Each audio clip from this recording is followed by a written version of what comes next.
दोस्तों नमस्कार प्रणाम। हमारे YouTube चैनल गुंजन संगीत संगम में आप सभी का स्वागत है। आज बहुत ही प्यारा सोहर गीत सुनाने जा रही हूँ। पसंद आए तो लाइक शेयर सब्सक्राइब कीजिएगा और कमेंट में बताइएगा जरूर कैसा लगा गीत। पियवा जो चले माधोबन तारानिया डगरिया रोकई रानिया डगर रोकई हो।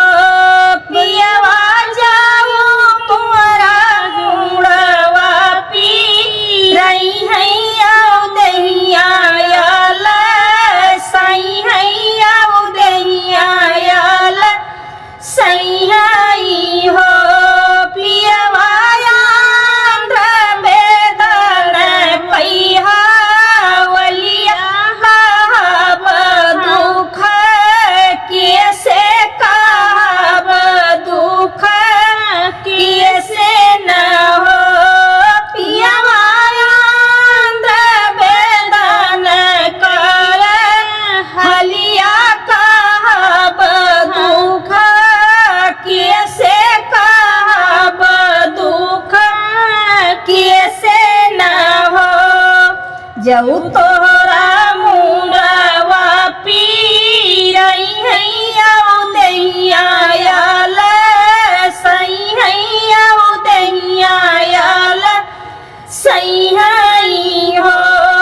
रनिया बेदन कर हलिया चिट्ठिया लिखी भेजियो चिट्ठिया लिखी भेजियो हो। रनिया बेदन करी हलिया चिट्ठिया लिखी भेजियो चिट्ठिया लिखी भेजियो हो।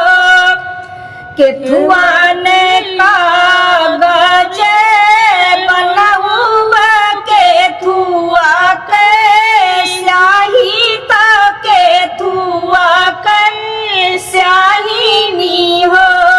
पियवा की से चिट्ठिया लिखा वही चिट्ठिया लिखी भेजबई चिट्ठिया लिखी भेजबई हो। पिया के से चिट्ठिया लिखा वही चिट्ठिया लिखी भेजबई चिट्ठिया लिखी भेजबई हो। चेहरा के बनाई वो कागज आंसुआ के स्याही ताया सुआ के स्याही नी हो।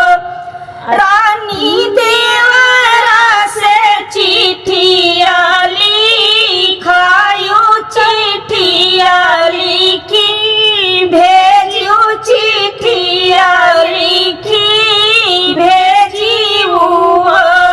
रनिया देवरा से चिट्ठिया लिखायो चिट्ठिया लिखी भेजियो चिट्ठिया लिखी भेजियो। अरे अचरा कैसे अचरा कै कागज बनाऊं तया सुआ के स्याही तया सुआ के स्याही नी हो। बहिनी देवरा से चिट्ठिया लिखाऊं चिट्ठिया लिखी भेजाऊं चिट्ठिया लिखी भेजे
कि तुम चोर